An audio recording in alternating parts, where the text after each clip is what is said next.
All right, we are back for episode, what are we, four? Four Episode of the 4. Spidcast. A new Spid, I think, if we're going by numerical Yeah, episodes. need to revisit my yeah, Star Wars episodes, but we'll get back on track here. I'm Peter. I'm the president of Spidworks. That's Stephen Schaefer, Dr. Spid, aka Der Spargelmeister, dare I say, coming to you live from where? Aus Berlin. Grüße aus All Berlin. right. Incredible. And we are joined by one of my old college classmates from the McDonough School of Business at Georgetown University. Incredible, Todd Cochran, who is going to talk to us about a lot of stuff. I think bridging collegiate sports, elite sports, business, success, life, all the good stuff. Yeah, Todd, you want to introduce yourself to our millions of fans and listeners right now? Yeah, great to be on the Spidcast with you, gentlemen. Excited to share some of the experiences I've had coming out of Division 1 collegiate sports into the professional working world, and what I do today with some student athletes around preparing them to, go to their next team in the corporate world. So happy to be here. Amazing. Yeah, I think this will be an interesting one because we've really been focusing so far around, I think, like endurance athletics, and we've had our Paralympic rowers on, and a lot of our Spidworks work has been with rowing, paddling, cycling over the last couple years. But we're lucky because you were a lacrosse player, which is a lot different. We're back into a big team sport realm. And maybe you can start off just by giving us a little bit of your history in sport, in lacrosse, how you kind of found yourself at Georgetown playing big time collegiate sports. Yeah, for sure. I mean, it started back in fourth grade and maybe even longer than that. My dad was a collegiate athlete. And I think that was one of those things that he wanted to make sure was part of my upbringing. And played all the other sports, baseball, soccer, you name it, hockey. And when they gave me my first set of pads in fourth grade, it just was one of those things where it clicked for me. And I knew that was just what I wanted to spend my time doing as a passion, as a hobby, and something that I think would really help me open doors later in my life, but hard to understand that as a fourth grader. As I got up through high school, I went to a public high school outside of Philadelphia called Conestoga. Played all 4 years there. Was really fortunate to have a fantastic coach who also happened to play at Georgetown, and that made it easy for me to find that path there. And I'll add that my sister was also a 2003 Georgetown grad as well. So I just had a ton of familiarity with the university. There were a lot of schools locally in the area that I thought would have been great fits too, but Georgetown really felt like the right place for me to expand my horizons a little bit, growing up in a small town outside Philadelphia and going to a city with a little bit more international history, culture, and just access to a lot more things. So I was really excited to sort of mature my career there and be a student athlete on the hilltop and then meet fantastic people like you, Pete. Gosh, I was about to say I'm starting to blush, but I'll We take off my should sunglasses. we should take the metaphorical and physical sunglasses off and get into it. I It's love all it. good. Uh, um, and I guess something else, and I remember distinctly seeing the student athletes around campus always walking around almost earlier than everybody else in their kind of workout regalia, showing up to class, basically coming from workouts, going back to a workout. Everyone had like cool matching backpacks, the whole deal. Can you talk to us a little more about like what it was actually like to be a student athlete? Because I think a lot of folks have maybe front row seats to it, but figuratively and literally, but do not know maybe the time commitment or just what it means to have kind of that dual role. For sure. And it was one of those things that I had to mature with my own time management as I got there, right? In high school, the schedule was basically you wake up, you go to school, and then you practice. And that's very consistent. At Georgetown, you might wake up, go to the weight room, go to your first class, have lunch, get back out on the field, and then you're doing some other recovery or active recuperation in the training room. On any given day, it was about a 6 hour time commitment. And that's quite a bit of time for a person to balance out all their studies and the commitments that allow them to be a student first at Georgetown University. That was something my coach at the time really instilled in us is that it's not athlete student, it's student athlete. And one of the things that afforded me, I think, my background in playing lacrosse was it did open up those doors to attend a university that might have been outside of my academic capabilities or background, and having to really level up my game in the classroom as well. So when you talk about starting your day at 6 a.m., depending on what day of the week it is or what part of the season it is, whether it's fall ball or spring ball, you're up early. You don't have that ability to kind of put on your jeans and your t-shirt. You're really going from one thing to the next, and wearing your sweats was just kind of the most efficient thing to manage your time. So that's really why you saw a lot of it around campus. And every now and then you got the chance to really have that break in your day where you could do something like that and feel like you were just a student for part of the day. Jeez. Yeah. Yeah, I can't imagine doing that, just given the amount of academic commitment there already was. I did not it's realize it was 6 hours a day for some reason. yeah. I understand sweatpants a little bit better. I always wondered why do I see all the student athletes going around in super casual clothing, and I never really put the pieces together that hey, maybe this is more than just a fashion statement. It's time management here. It's exactly it. And Stephen, you for undergrad, where because did you do ASU undergrad and grad or I was at the University of Arizona for my undergraduate degree and then worked for about 2.5 years and then went back to grad school. So I had a pretty okay? non-traditional path in that I was not a collegiate student athlete in the sense of Todd's experience or like many of the athletes that he works with. But we'll probably get into that a little bit more. It's going to be a fun discussion. And I guess to round out probably a lot of the foundation for this chat, can you talk a little bit about what happened kind of immediately after graduating and then some of the work that you've been maybe doing with Hoyas Unlimited? Because I forget exactly when that started, but I imagine it's somewhat commensurate with getting the professional career going. And I know that's two probably very big discussion points, but hey, you can go through Yeah. it. Yeah, more to unpack there, because one of the other things that Georgetown, as a university as a whole, teaches is to really give back to the communities that you're part of, and that was really one of the things our coach tried to instill in us too. What are we doing to really give back to the people around us who show up to our games that help us, make sure that we're prepared and ready to go for the next season? And that really was something I wanted to make sure I kept doing when I got out of Georgetown, was figuring out ways to give back to the community, particularly the sport of lacrosse in general. One of the things I started doing when I graduated and moved up to Manhattan was working with a program up here in the city called City Lax. And it was an organization that was trying to bring lacrosse to the high schools around here, for them to actually develop their own league. So this related to fundraising all the money to buy all the equipment, getting them field space, helping them manage schedules, coaches who had almost zero experience with the sport, giving them practice guides and ways to actually structure preparing for games. So I did that for about 6 years as well and was on the junior board for that program. And that allowed me to give back to that community here. So I would go up to 145th Street, in the Bronx on Saturdays and Sundays at 9 a.m. That's a tall task for someone who's 23 and trying to enjoy the benefits of the nightlife in Manhattan. But really important for me to do that, right? Lacrosse opened up so many doors for me that, again, I don't think I understood as a young man. But as I've gotten older and I can acknowledge that benefit, I want to make sure I'm giving that back to others as well. So again, when I got out of college, I was in a different situation than most. I had actually had my college career cut a little short, and this is one of the stories I'll tell you as part of what I tell athletes today. But I tore my Achilles 6 games into my senior year, so cut my campaign a little short, and really helped me change my mindset of college sports is over. It's over a little earlier than I wanted it to be, but it's over. And whether I was going to go to the PLL or the Professional Lacrosse League at the time as a potential draft participant, only 2% of athletes go pro out of division college sports. Division one has a little bit higher propensity, somewhere in the 10 to 15% range. But you have to understand that the majority of the 500,000 athletes in college are not going to go pro in their sport. And you have to be a little bit honest with yourself about what that means in terms of how are you preparing to bring that skill set into the working world, how are you going to bring it to the interview process, and all the things that come with it. And while I thought I was pretty well prepared for that in different ways, it was still a big adjustment. And I can certainly talk about some of those ways that I had to adjust the way I lived and how I ate. That's a big thing too. It came with a lot of things more than just being in an office from 9 to 5.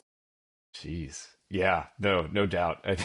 The eating thing is totally true. I mean, there's been times where I've had like a kind of a minor injury and can't get out doing just, athletics and adult life. And it's like, woof, we got to dial back the calories here.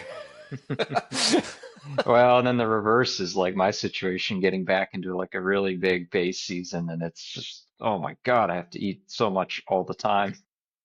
Yeah. I can't believe how often I'm going to the grocery store. I was about to say, they have you on first name basis at Kaufland's now? They know which loaf of bread I like. Thankfully, you get a kilo of bread for like €1.50 here, so It's certainly unlimited recommended bread. unlimited calories. And then, yeah, maybe talk to us a little bit about and explain to the crowd a little bit about Hoyas Unlimited and what you've been doing there. Because I know you were kind of on board, off board, and yeah, how did that start? For sure. Again, I've just been giving back to the university in different ways as much as I could since I graduated. That's through donations. That's through some of the things I wanted to do with the lacrosse program. And we have our own unique traditions and things that we offer the student athletes on the men's lacrosse team. I was referred to somebody in the athletic department to submit an application for the Hoyas Board of Unlimited advisory. So that's really the program that works closely with donors and sponsors of the university to help them really understand what the university needs from a facilities perspective, from a donations campaign perspective, extending our networks through our teams as well, where every team has their own club president. And by default, they are also on the Hoyas Unlimited board. I am not the club president for lacrosse. There's two great guys that run it, and I'm happy to partner with them by being on the board as well. We also partner closely with two student athlete sponsors that are current athletes at the university in order to help them understand how they can leverage the board for different things, whether it's career networking, career preparation. We started doing things like resume reviews, because the other thing I'll tell you, while Georgetown provides all those things to the general student population, when again, you're spending 6 hours on the field, in the recovery room, in the weight room, you don't have a ton of time in your schedule to get access to those same benefits. So we kind of needed to create our own offering for these student athletes so that they still had the benefit of helping prepare them for their interviews for entering the working world that was outside of the traditional offering at the university. So it's been fun to be on the board. I think I'm coming up on year 7 or 8 total through my tenure on it. And it's been a really fun experience. I've got to meet a ton of other athletes from the 70s, the 80s who are also on the board. It's been really fun.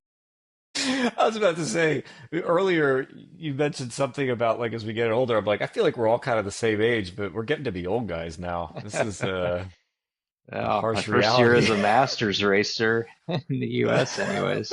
Oh my gosh. And I guess, to riff on that a little bit, and then we'll probably pass on to Stephen here for some other questions we have. But, as you've maybe been on the board and worked with the athletes through that, because, if you're saying, hey, we're at, 8+ years doing it, I imagine your kind of contributions have changed over the years as well with what you can bring to that conversation. Because I'm sure before it was somewhat of like early career, mid-career experience, but as I just said, we're now getting established as old guys. So, how has that kind of gone on that connection level, and maybe how has it morphed a bit as you've gotten more experience and kind of see the world in different ways for the athletes coming out of the programs? Yeah, I think one of the things I wanted to bring to this program was the fact that so many of the sports operate in a siloed fashion in the way that they communicate some of the benefits of their alumni network. The lacrosse alumni network is fantastic. We have very, very successful people working across broad industries.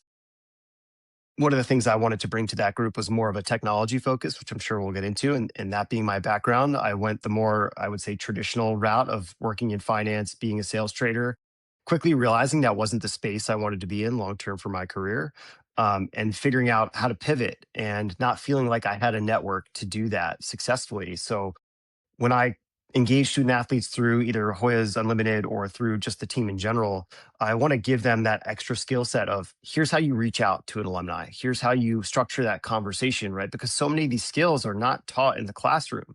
And I think there's a large benefit to how they might be able to use a chat GPT or a Claude to help them do that. That doesn't really give them those true soft skills about how to network and think outside of their own team network. Maybe there's somebody that doesn't have what they want to pursue growing up. And wanting to bring that to Hoyas Unlimited and how we structure the ability to contact alumni through other sports was one of the things I tried to champion there. That's awesome. Yeah, it is kind of funny to think about stuff today of finding some of these more hard skills is probably easier than ever to get access to, but the soft stuff, and I think that probably is one of the reasons you've been super successful in what you've been doing in your sphere, which I guess we didn't actually touch on as much, and maybe will become relevant through the conversation. But hey, I'll just keep asking you questions. Why not? That's why we're here. What exactly have you been doing? Across like part of the career now and up to today, which maybe we'll get to towards the end, but. I think this does kind of make you the unique and probably best individual for the athletes to get in contact with.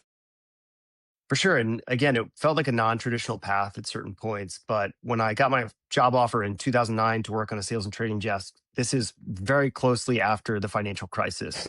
Um, Not the most ideal time to graduate for a 2009 or a 2010 grad like yourself, Peter. But I was very fortunate to be able to move up to New York and get exposure to an industry that I thought builds a incredible foundation for anything I was going to pursue in life. Again, I didn't have that knowledge firsthand yet, but it's one of the things I coach athletes through today, having gotten that perspective around how to tell your story. Even if it feels like the dots don't really connect, they always do. You just have to really practice it and hone it. So after I worked on the trading desk for about 2 years, my analyst program ended. I didn't get picked up as an associate. Again, we're still in around the 2011 time period, but I have been actively wanting to get out of that industry through that last year. I just didn't feel like it was a fit for my character, the way I just wanted to work. And so I really wanted to move into technology. And I didn't know how to pivot, right? Again, that skill set that not everybody is taught in a classroom or has somebody who can help shape that. That pivot took me a couple months to figure out. And what I ultimately found was I really loved the software of what I was doing in sales and trading. I was working at a firm that also had a lot of technology built around the way we operated. And so I started working for financial software companies, and that allowed me to bridge that gap of everything I just learned on a trading desk for 2 years and then start getting exposure to the software world, where now that's what I've really been focused on for the better part of the last 15 or 16 years, going through different companies, startups, large enterprises that are publicly traded. And then I'm joining another startup here in a few weeks to help do something I've never done before. And part of one of those things that I'll talk about is how to reinvent yourself and try to stay ahead of the curve. All things are really important when you're talking about how to reinvent yourself as a student athlete, right? What you did for 4 years in high school might not carry over to the collegiate level. And how do you change and adapt to support that? Absolutely. Yeah. Talking about connecting those dots a little bit sort of leads nicely into some of the questions I wanted to ask you around character development. You know, the three of us, I would say, are or have been competitive athletes for a significant part of our adult lives. And, you know, I know that many of our millions of listeners are also in the athletic space. So I think we maybe understand on an intuitive level what benefits sport brings to us from a character development perspective. But can you talk to me a little bit about what sport and competition, what kind of skills that teaches, say, a teenager or someone in their early 20s going through collegiate sports, and how that can carry over into the professional world? Yeah, definitely. And Stephen, the only caveat I'll kind of provide you here is that I think what sports you're pursuing right now, sort of that individual level cycling, like that's a different dynamic, right? It's a much more internalized type of competition and drive. Myself, I'm accountable at Georgetown. I was accountable to 52 other players on the roster and my coaches. And what's amazing about being on a team of 53 people, that's a lot. Bound to be things that come up that don't make you the best of friends. And certainly one of those things I had to internalize was how to get along with somebody on the field, potentially even if we didn't get along off the field, and try to figure out those interpersonal skills to make sure we're still working towards the same goal, that we're holding each other accountable to the standards that we needed to be successful and try to make it to the playoffs and win that next big game, while maybe having different opinions or views on the world off the field. And so that's definitely one of those things you might encounter in the workplace as a skill, and not knowing that you already have that based off of your athletic experience of, hey, this person is different from me. It's very clear that they might come from a different part of the country or even the world, and we have different views, but it doesn't mean we can't find that common ground, figure out a way to build bridges and still achieve what we need to every day, whether you're in finance or whether you're in marketing. There's so many things that you can bring from that skill set on a team that you might not really understand until you get to the professional working world. Yeah, I was gonna say that's interesting perspective because I have mostly been involved in endurance sports through my whole life, first running and now cycling. And I would say that road cycling is definitely a team sport, but still with a largely individual element to it, right? Like, and what sport has really, what those kind of sports have really taught me has been a lot of grit, perseverance, dedication, which are also important in team sports. But um, I maybe haven't experienced the same level of, say, like navigating conflicts and being able to, get buy-in from my teammates and things. So that's a really unique perspective that I haven't really fully appreciated until this conversation that we're having here. Um, I just kind of continuing on this theme of character development and like you've described a set of behaviors that I can see poured over very nicely into the professional world. But can you talk a little bit more about like the long-term return on investment here that athletes get from investing in themselves or their team in sport and how that can benefit them in the future? Absolutely. And I think one of the things I always hear first when athletes want to talk about how their collegiate athletic experience is going to help them in the working world is they say, well, it's my time management. Well, yes, we talked about how long of a commitment it is on any given day, but that's such a fraction of, again, all those soft skills that you don't really know that you have in your tool bag now to bring to the professional working world. So talked about that interpersonal relationship management. The other things are communication, right? Again, I think about, you can't necessarily have your coach on the track with you, Stephen, or you can't necessarily have that person right next to you saying, you got to extend your stride, you got to shift gears here, right? So that communication for you happens in the preparation up into a race day, right? Communication for lacrosse is planning for that next game, practicing for that game and being on the field. So it is a constant feature of being successful on the field together is communicating, whether you're on defense, transitioning on offense, trying to get the next play run.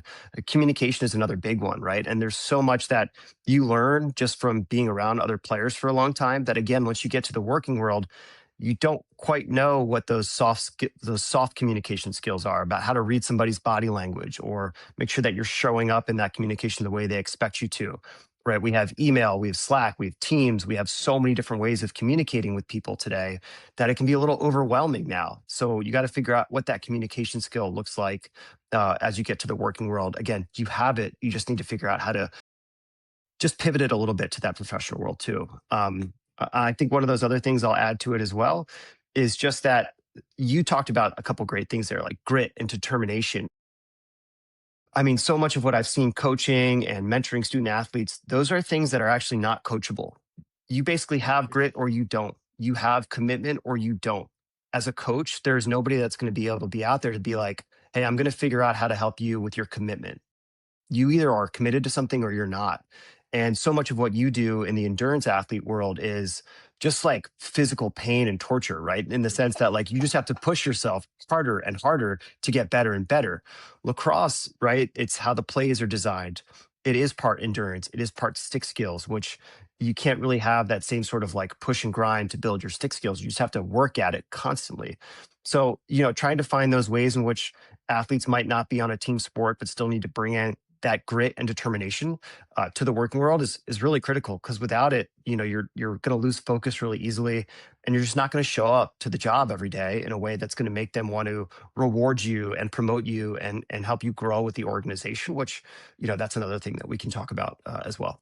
Yeah, sounds like process is a very important part of this, and important part of team sports like lacrosse, and naturally an important part of navigating the workplace. You can't just willpower your way through figuring out a play or your stick skills, right?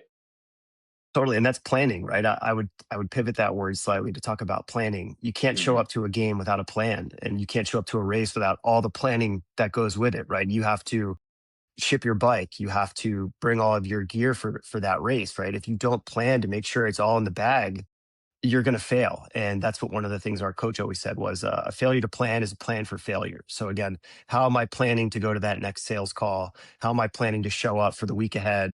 You still have to bring that mindset to the professional working world. If you don't mind, I want to rewind it a couple things because I was like, man, this is like an action-packed, feature-packed section of Got the old Spidcast some here. gold nuggets here. Yeah. I'm like sweating. This is a lot going on. Um, well, first thing that stood out was basically being on a team and having to work with folks that you may not have common ground with to start, or honestly, you may have never really had that much common ground other than we're on the field and we're trying to get something done. And I guess a couple things popped up. Number one, I distinctly remember playing some team sports in the high school era where that was absolutely the case. Like, I not only didn't have like great vibes with some folks I played with, I honestly just didn't. I just preferred to not really spend time with them, outside of. But when we're on the field and we're playing together, like we needed to work together to win. And there was like a jubilation when things went well. And you could kind of create that connection even temporarily, which I think is honestly one of the beautiful things about sport. You think about Olympics with countries competing against each other. Even if the countries sometimes hate each other, you can have mutual respect and whatever.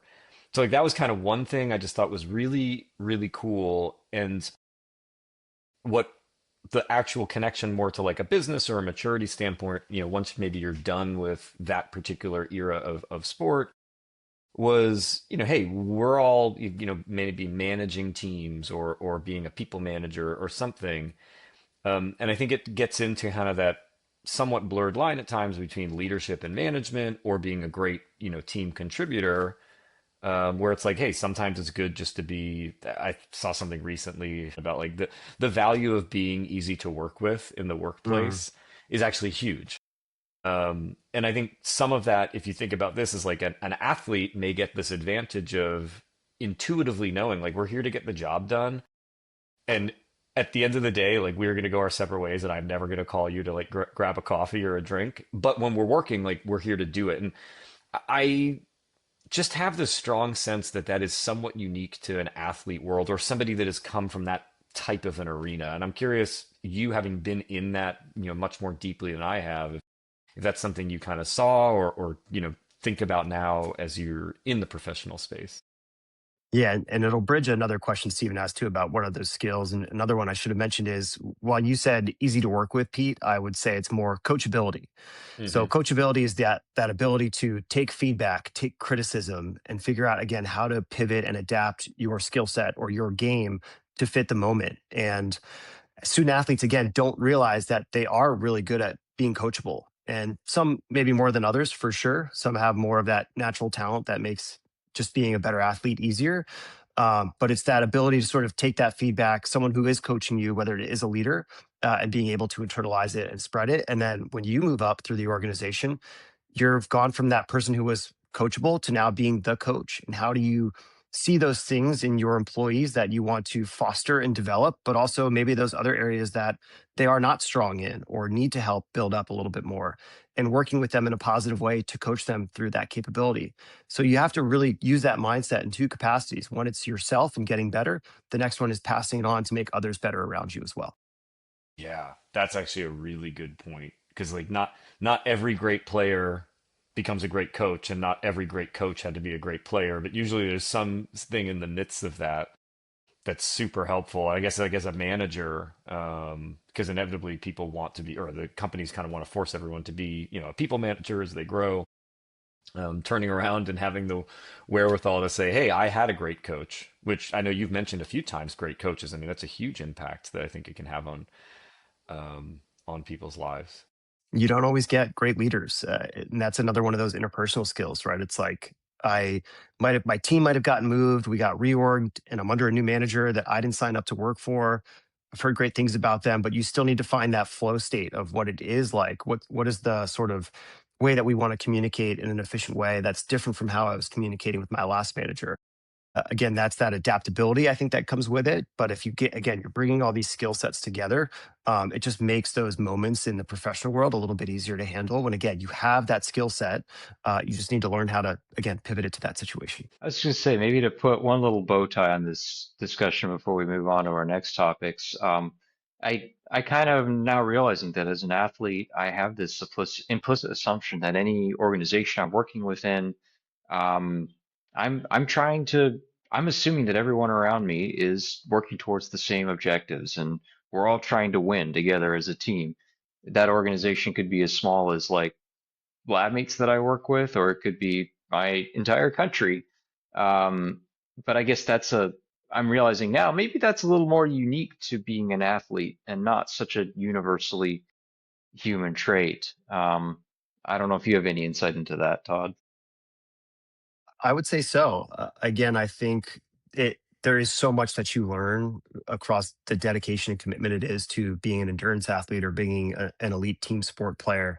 That again, that's your edge. But until you start to flesh out these different scenarios and these different examples, and then sort of see that in others as well, that maybe they don't have that, and maybe that's one of those ways that you can be coachable and figure out how to collaborate with them better, knowing that there might be a different way of communication that works better for them than that's worked for you in the past. So you're spot on, Stephen. And I would say too, that was one of those interpersonal moments, being on a team of 53 players as well, that not everybody plays. And when you're not playing all the time, your focus around, okay, do I need to show up to this practice like I'm going to be in that game on Saturday? And whether they are going to play or not, they still need to help me prepare for that game on Saturday, as I got to be a starter later in my career at Georgetown. And so, again, knowing that not everybody might be as motivated and prepared to show up and win every day, every practice, every game as you, that's a challenge you need to work within yourself, be patient at times, and then just make sure that you're still taking the things away from it that you need to prepare and plan and be ready for those moments. Hey, to quote one of our great Georgetown compatriots, Allen Iverson, we're talking practice, man. Well, this is another thing that kind of popped up. And sorry, Steve, we're not moving on yet, man. We're gonna get there, I promise. we got plenty of time to go. My laptop's fully charged. But I remember, I think it might have been a Michael Schumacher quote from like his heyday driving race cars for Ferrari and F1. One of his big mantras is like, win as a team, lose as a team. If the team won, the team won. It was not him driving the car necessarily. If the team lost, it was a team loss. It wasn't that like, the pit crew screwed up or whatever. And kind of just what you all were talking about struck me as well, where, yeah, you've got folks on a team and there's maybe some form of a role or just an idea of a team win. And I know, personally with my teams at work, that's a big thing. It's sort of, again, like intuitive, and that's just the way we work. Like it's certainly something I think when it does come from like team wins and athletics, it's a big deal. And Stephen, you were talking about this in our first podcast about when you won El Tour. That was a team win between like you and Nikos and the rest of your team. Yeah, absolutely. I don't know, Todd, you're smiling as I say it, so I assume there's somewhat of an agreement, and we've already kind of covered it. But I think from a sports side, that's great, and us being able to enact it even better. I don't always see that, and kind of curious if you've kind of seen other, not to get like all negative, but if you've kind of seen this go other ways, and just as a reinforcement of like, yeah, it's not just that we have this feel good idea of it, like it actually works and it does make it better, because when it's not happening, it's like detrimental. It's a really simple set of words. It's I and me versus we and they. So people who make a lot of I and me statements don't really understand that there is really so many people behind the scenes that are helping them be successful in the role that they're probably in their career. For me and what I do, working in sales now, so much of it is a team sport. So I need to work cross-functionally across lots of different teams. And when we bring home a big customer or a big opportunity, it is truly based on the efforts of everybody working towards that goal. Yes, I am the one responsible for coordinating all those resources and making sure things go smoothly. But at the end of the day, if those people don't show up and do well, like we don't have a chance to win that opportunity. It's not just me that doesn't have a chance to win that opportunity. So really making sure that after a game, when you would be interviewed for, a win or a loss, saying like, Yeah, the offense was great today, but the defense played even better, right? I am not in that statement at all, right? And that's Right. truly the mindset of a team sport athlete. And Stephen, I'm not sure I really can connect it to you, but I know you train with so many different people because they're the ones that are going to help push you in those moments of really hitting that next level of fatigue so that you can get to that next level of endurance. So it is very comparable across lots of sports, whether it's team or individual, and then in the office of making sure that all those people that played a role to help elevate your success that you acknowledge and you respect and you support as a team with we and they and what they did to help me be successful, things like that. Totally. All right, now Stephen, we can move on. Sorry, I didn't. Uh, no, no, I was actually gonna throw it over to you for this next section, Peter. Yeah, well, I guess that's a really good segue because I know you had taken some notes ahead of time on what is it, Ken Griffin from Citadel, and I guess we've been talking about teams, and then maybe talk about how team structures that you maybe mentioned a little bit with, hey, not everybody's playing and whatever, but like some of the more like mirroring aspects between that and then what you're seeing on maybe constructing a good team around you, and maintaining that team. I've got a ton of comments on that because that's just something I've had to work on at like a lot over the last 6 7 years. But curious from the horse's mouth here, about constructing, maintaining, building those teams. For sure. And so the comment from Ken Griffin at Citadel, he was at a global investment conference this week, and someone asked him about what he looks for in hiring talent. Ken Griffin, for those who don't know, he's been incredibly successful. He runs a multi-billion-dollar fund. And what was really interesting that got circulated in my social media feeds was how he said that show me the elite athlete that's excelled in the classroom. And he elaborated on that by basically saying, you've seen loss, you've experienced loss, you've also experienced sacrifice and grit and determination. And those are the people I need in an office of like ours that's extremely competitive, where as much as everybody wants to win every game and win every play, that's really not what happens in any game or in any professional setting. So, how do you deal with that loss? How do you internalize it? And goes back to being adaptable and using that skill set that you've built up of many, many years of being a competitive athlete and growing from it. And when you can bring all those things together, maybe there's some people out there that just haven't seen loss and setback. I look at my own career of, again, I sort of told you all I tore my Achilles my senior year. I rehabbed for a year and a half. I wanted to try to get back to the professional league and I worked hard at it. And then I tore my ACL. And I thought, okay, maybe I shouldn't play this sport anymore. But I loved it so much. I was so determined to not let that be the reason that I stopped playing or stopped being active and continuing my fitness journey. I took 2 years off, and I started playing again. And it was fantastic. I played on a local club team, not as competitive, not super serious. And then I tore my ACL again, right? But that's not a, those are things that if you just give up and you basically say, like, well, I guess I'm not meant to do these things, then that's not what people want to hire. So when you look at how do you face setbacks, how do you handle those setbacks, how do you take it and get better? That's again what athletes and what people like Ken Griffin want to hire. So it's all good things. In terms of how to build good teams around you, I think the other thing that I had to realize in the professional world was what made me successful, and yes, that is a me statement, might not translate to other people in the way they want to work. So if you look at sales for what we do, there are some methodologies that make things a little bit more scalable, a little bit more repeatable, and give you a framework to be successful. But not everybody thinks the same way. And so to bring my own success to somebody else to say, this is the only way that you should operate to be successful, that's an impossible task. Everybody is different. Their brains operate differently. They have bigger skill sets in certain areas than I even might be. And making sure that you can foster what is unique about the way they work, again, sort of finding that coachability within them and making sure that whatever they are good at, that they continue to do well, and then try to leverage that other framework that maybe you think was something that really helped drive your own success. It's really hard to get everybody to think exactly the same way and do exactly the same thing. It's just really not possible. So just being open about that too, I think is key. Totally. No, Well, I fully agree with that. not even not possible, probably not really desirable. I mean, Yeah. heterogeneity of thought and opinion and ability is crucially important to being able to do new things and get new outcomes. So Absolutely. yeah, I wanted to maybe ask, talk a little bit of speaking about adaptations, like the ultimate adaptation that pretty much every at least collegiate athlete has to go through, which is transitioning out from being a collegiate athlete and a student athlete into the actual workplace. So I know in your role through Hoyas Unlimited, you've certainly helped mentor a lot of athletes through this transition. I mean, what would you say is like maybe the number one mistake that a collegiate athlete might make, and once they've realized, okay, I've earned my degree, my career's over, I'm not making that next step to, I'm not one of the 2 to 12% that's making it from division sports into professional sports. What's maybe the number one mistake that they might make?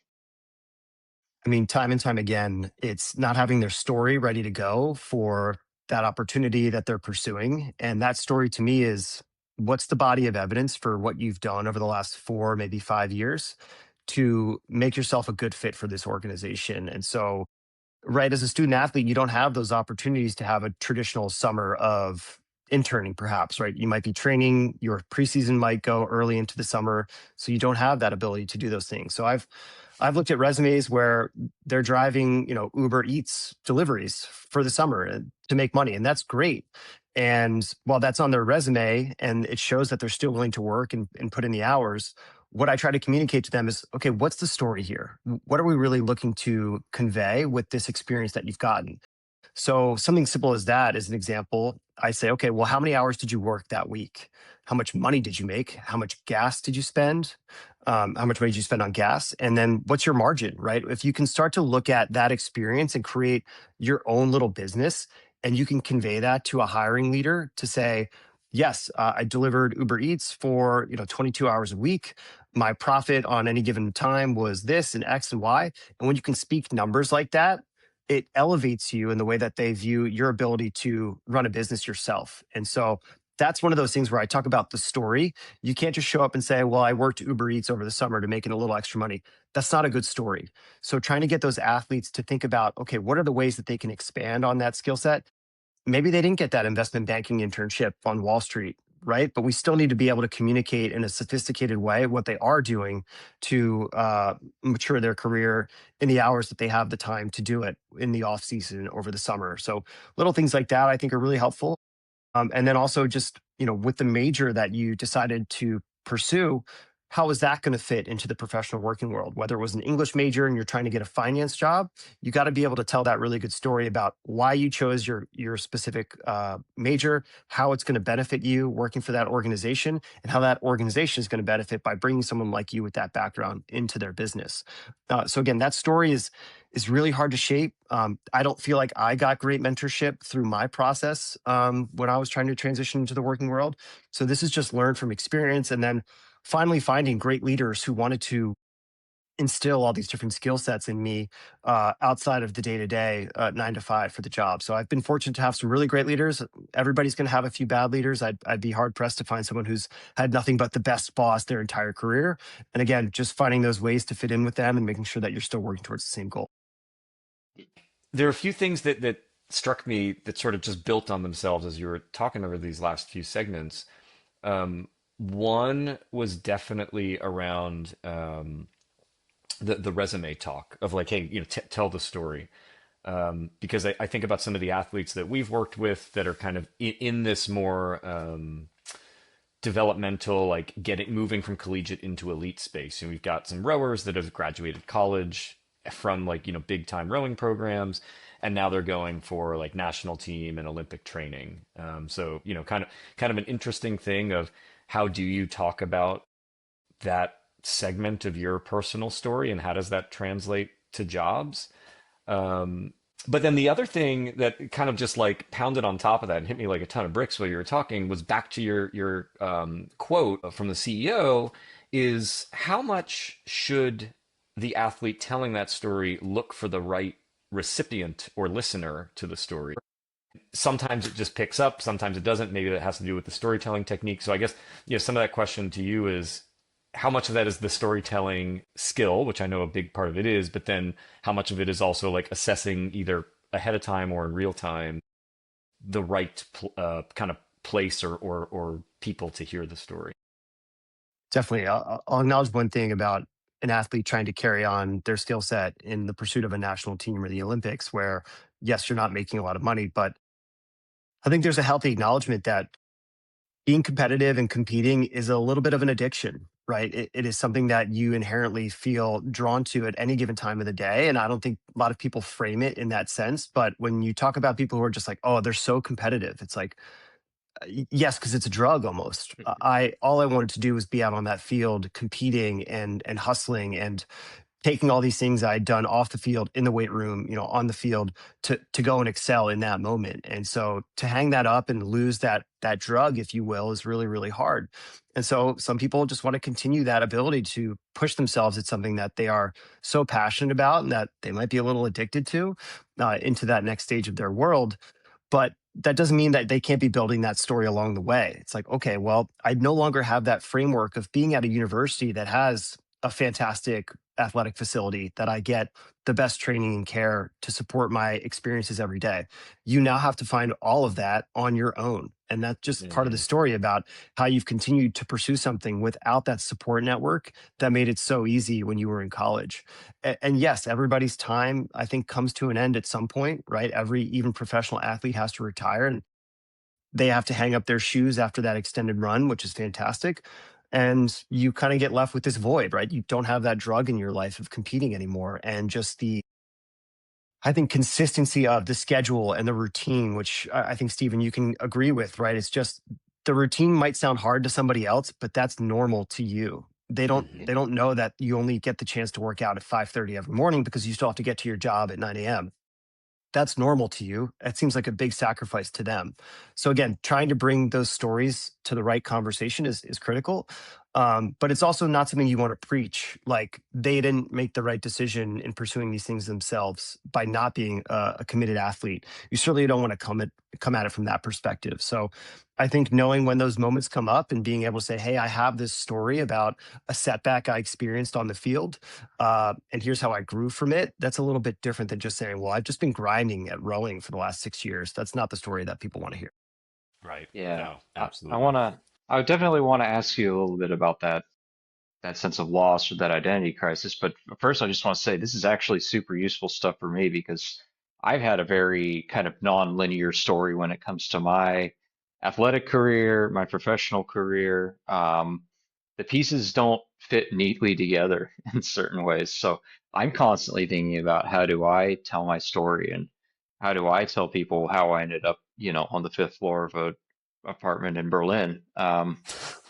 It's so story is still in work, but um, yeah, I really want to talk a little bit more about this transition period because it is such a honestly kind of a moment of identity crisis. I mean, I can remember I was not a scholastic athlete, who was supported in my running during my undergraduate degree, but I was a committed athlete. I was a committed runner, and I remember very distinctly the day when I realized I am not going to be a pro.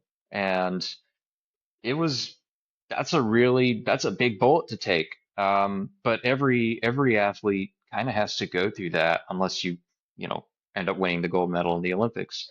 Um, so I maybe wanted to ask you a little bit more about how you approached that moment in your mentorship framework and what your experience has been like kind of coaching people through that moment of the finality of it's done.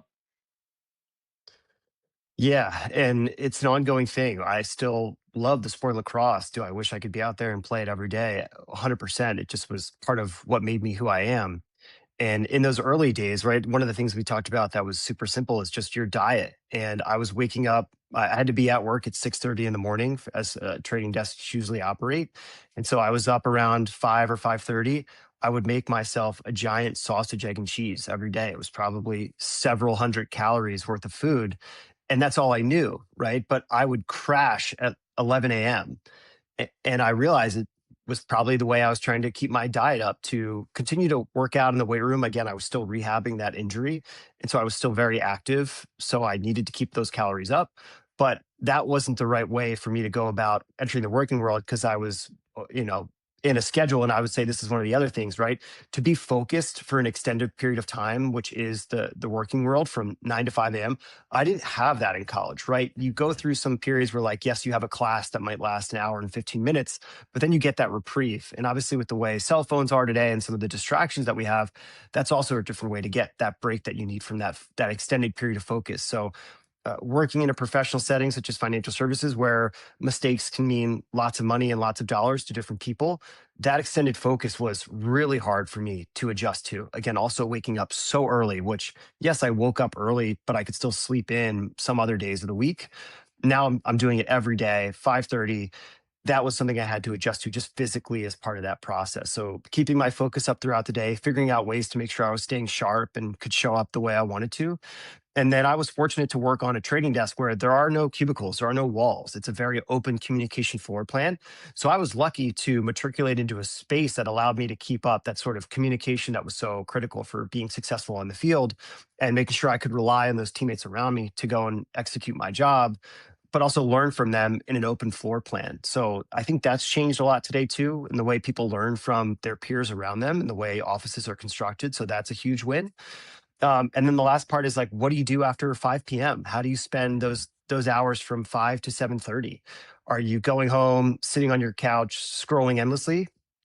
For me, I had to keep up that physical side of what I was doing on the field for the last 4 years, where had I let that go too, I think I really would have struggled mentally. And I think a lot of people, again, they're so tired after that new extended period of focus that they're not used to, that they let some of those things fall off their routine or the ways that they didn't realize helped them feel really good about themselves. So I'd say that's one of the other things is don't let that physical side of your sport or your athleticism fall away just because you've entered the working world. You got to keep that up. That's such a key part of the mental game that is certainly prevalent in endurance sports. Is just being mentally sharp, being able to keep going. So that's the second one. And then the third one is, what am I really building towards, right? Am I going to start going to get my MBA? Is this the actual career I want to be in? And I think that's hard to understand in your first 2 years out of college, but sort of asking yourself that question every 2 years or so of, is this a space I want to be in? Am I working towards the thing I want to be good at? And if not, how do I adjust and how do I adapt, right? Same thing that you did as an athlete on the field. I'm not starting, I'm not playing. I need to work my way up the roster. What do I need to change? Do I need to be in the weight room more? Having that honest conversation with yourself is going to set you up for that long-term success. Oh, Finding it. I never actually heard anybody talk about the kind of extended period of focus. And honestly, even as a non-athlete, I think that was a little tough. Is like our days as students were kind of like naturally up and down, which I think is actually good because it let things marinate. I mean, I remember coming out of class and just going and like maybe walking to lunch and back, and you're like, I don't have class for another like hour and a half. So like there was natural where, yeah, I think a really tough thing, and particularly when you're used to maybe like that very specific student athlete, life cycle is like, yeah, man, you gonna sit here and stare at the computer for 8 hours and sit down? Gosh, I mean, just thinking about all the things that you went through just now, and then what a student athlete is going to have that transition. I mean, do you feel like that's kind of a big part of kind of what you're preaching here with the focus and adjusting diet and all that? Is like you just don't have that, and you're so used to periodizing. Yeah. Well, I'm going to pivot the answer slightly with the question that goes with it. And Stephen, I'm going to ask for your advice here a little bit too. Mhm. But one of the orgs I was working for, a large enterprise software company, publicly traded, we had somebody come in and speak to us who was a ultra marathon and endurance runner who had completed, 120-mile races through the desert, through the Amazon. And he was talking to us about goal setting and milestone expectation. And one of the things he was telling us was, he's running through the middle of the desert. He felt like he really wasn't going to make it. And he just kept saying, make it that next 100 yards. Just get to that next 100 yards. Okay, I hit that 100 yards, make it the next 100 yards. And he's telling me this story. And I kind of stopped him and I said, hey, can I ask you a question real quick? He said, sure. I said, what did you do to celebrate it when you made that next 100 yards? And he kind of looked at me like, I never thought about it like that. I just went to the next 100 yards. And so when you think about all the things that you get as feedback as an athlete of, I won that game, right? So all that hard work that I've been putting in paid off and I won that game. Or maybe you scored a couple goals. that's a big joke we used to make, and I still make that joke on the field. You get your name in the paper when you score a goal. So you get that immediate reward and that feedback of that recognition. But for what you do, Stephen, right? It's like you're just trying to make it that next 100 yards. So how do you celebrate that sort of micro milestone, which is going to help you keep going? And I think in the professional working world, in sales, you hear no a lot. It is hard to persevere through that, and those no's mean really tangible things. It means lost revenue, lost commission, right? The ways that you make a living, but you have to persevere through it. So when you get to that next point of, hey, I had that next meeting and it went super well, and I think this is going to work out. We're going to have a deal in our hands. Like, you got to celebrate that moment, right? You didn't close the deal yet, but you have to reward yourself for the work that you put in to get yourself in that position to be successful in that moment, and then keep working towards that next milestone in that process. So really taking that time to acknowledge that those milestones change. You don't get that immediate feedback like a win or scoring a goal that you do in the working world. You just have to figure it out a little bit differently. And what is that milestone that I can sort of sit there and say, great job, reward yourself for this small moment, and then keep going towards the next thing. Yeah. Yeah. Could have an entire episode on the psychology of this, but I'll try to be concise. I mean, I think a big part of my evolution as an endurance athlete, and where I've grown tremendously since being a runner, is just realizing that um, process means more than like any given outcome. Um, I race so much, or at least I have in the past, and I mean, I raced 64 race days in 2024. I think I won like 2 races, you know? So you got to find some reward in it other than just coming across the line first. You got to find some satisfaction in the process. You got to be able to celebrate little micro victories, and you have to kind of define what those look like to you. What does success look like to me? It can't be winning every single race because that's not going to happen, not even for the best cyclists. And I think it often comes back to a mantra that I have, which is like, sometimes you just have to pedal and pray, especially if I've signed myself up for like a suicidal breakaway attempt where it's like I'm almost definitely going to get caught and then spit out the back. It's like, you know what? I made this choice and I got to stick with it. And now I just have to pedal and pray.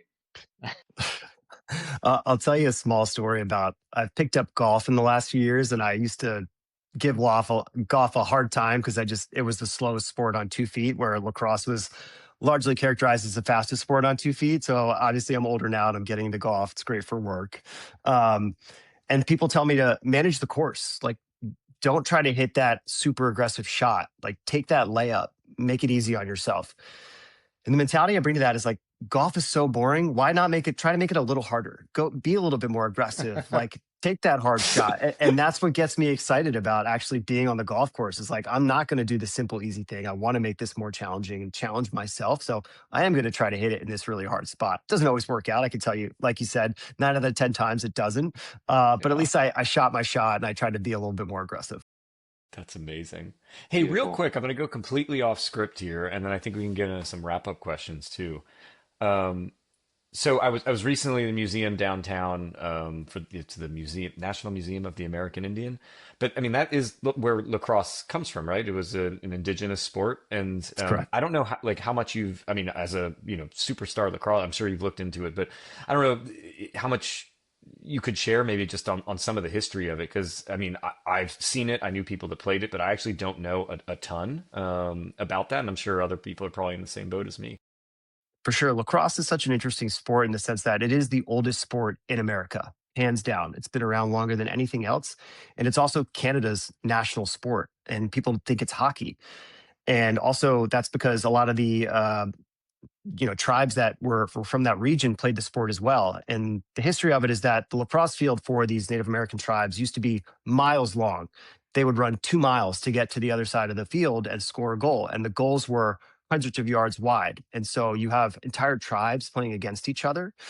And that's a great part of the culture of the sport. If you look at, there's a part of upstate New York where there's a tribe there called the Onondaga tribe, and they actually send some of the best lacrosse players to play in Division I college lacrosse. They have stick skills that are unmatched and unrivaled, that are passed down to them through generations, and the way that they think about this sport that defined their culture and their people. Obviously, the sport has evolved tremendously. If you think about, they used to play the game with wooden sticks, and now you have titanium alloys and all sorts of different composites and plastics and your helmet and all these things that protect you. The Indians were none of that. So the way the sport has evolved is obviously much more scalable and repeatable, and it can be played in lots of places. But the Torton Award is one of those things that is a reflection of where the game came from, and it rewards the best player in Division One college lacrosse every year, both men and women. And so it's just got a really rich history that if you're not appreciative of those that came before you to get the sport where it is today, again, you're not doing the game a service. Yeah, that's fantastic. It is Here, super, super here. cool. So to carry on from that being a super spid comment, what have you been doing lately that you would consider maybe super spid? Yeah, there's lots of things that are going on in life. I've got two young kids. We moved to a new part of the New York area a couple years ago, so still finding our community a little bit. But for me, um, if I'm turning 40 this year. We talked a little bit about my injury history, where running a marathon never felt like something I was going to be able to achieve with so many surgeries. Where this year I want to do a high rocks race. So for those that haven't caught wind of what high rocks is, it's this new form of, I'd say, tough mudder that's all indoors. It seems a little bit more approachable than trying to figure out how to get my body to a place to run 26 straight miles, 26.2 for those who are being specific. So I'm looking forward to doing my first high rocks race later this year, and I've started to pivot the way I train to support that. So that's been a fun endeavor. It's really helped me get out of what some people come across as a rut of just doing the same thing over and over to stay active or stay fit. Where I feel like I've got a little bit more excitement when I go to the gym in the morning to pivot my career this way. Right on. And then opposite, and we've had a couple folks say, no, everything's actually going okay. Anything not spid happening or some non-spid moments coming up? Yeah, I mean, more so, it's like part of that story of moving to this new area and always talking about wanting to give back and be part of that local community. I wouldn't say we've found that yet here, and what I can Mm. really do. I just started coaching my daughter's kindergarten lacrosse team, which again is wild to Oh, say cool. because I started in fourth grade. So getting to be around all these young women and think about how this sport might influence their lives has been really cool for me, and that's really helped, I think, get me to be a little bit closer to the community that I'm pretty new to, having not been from this area. So yeah, it's really just trying to figure out what am I doing to give back to the people that I support every day in this new community I'm a part of. Amazing. I love that. The All intent right, and the Stephen. motivation are there, so it'll happen. Just might take a little while. Indeed. Uh, so you know what time it is. It's that time, everyone. It's the time that nobody asked for, but they're getting it anyway. Howdy, folks. Welcome to What in Tarnation. Yeah, time for what in tarnation? Okay. Super glad that you mentioned the Native American roots of lacrosse, Todd, because my what in tarnation comes from my ride yesterday out here in the farmlands north of Berlin in Germany. So, I mean, I would say most European nations really have kind of a fascination with the Western U.S. and American cultures, with cowboys and Native Americans. But I was just out there riding and I saw this sign for El Dorado. Let me see if I can pull up the little video that I took here and Uh, share it with you. Give me one second. But El I did see this Dorado, on Instagram. yeah, El Dorado is apparently, yeah, it's some kind of a as far as I can tell, it's some kind of a Western attraction where it's like apparently a white guy like this, in some kind of vaguely medieval attire. Like this is their idea of what a cowboy looks like. And let's see if I can find there we go. We'll have to edit this a little. We Oh could my Lord. look at this presumably Native American guy. Like, what the heck is this? What's going Okay. on? Is this North America, What in South tarnation? America, some kind of mashup of all the above? So, anyways, that was my what in Oh, tarnation moment. oh my gosh. Yeah. Is this the German equivalent from when like we put together a beer garden and they're like, The hell is this shit? I've thought about this question continuously since yesterday. Like, what our idea of, like a Munich beer garden in the US is just must look so hilarious to an actual German. So, I was going to ask if folks want to learn more about Hoya's Unlimited or find you maybe on LinkedIn. Is that the best place? Yeah, you can find me on LinkedIn. I'll be starting at a new company this week, so that'll be an exciting piece to update with. But I'm also not on social media outside of LinkedIn, so you can't find me on Instagram or Facebook. Just part of my lifestyle now. But happy to have anybody reach out through the podcast and offer to speak. So always make time for student athletes. Amazing. Well, thanks so much for joining us. Have a good rest of your Sunday, and we will catch you outside of the Spidcast somewhere. All right, gents, keep it spit. All right. Yeah, all right. always. See ya.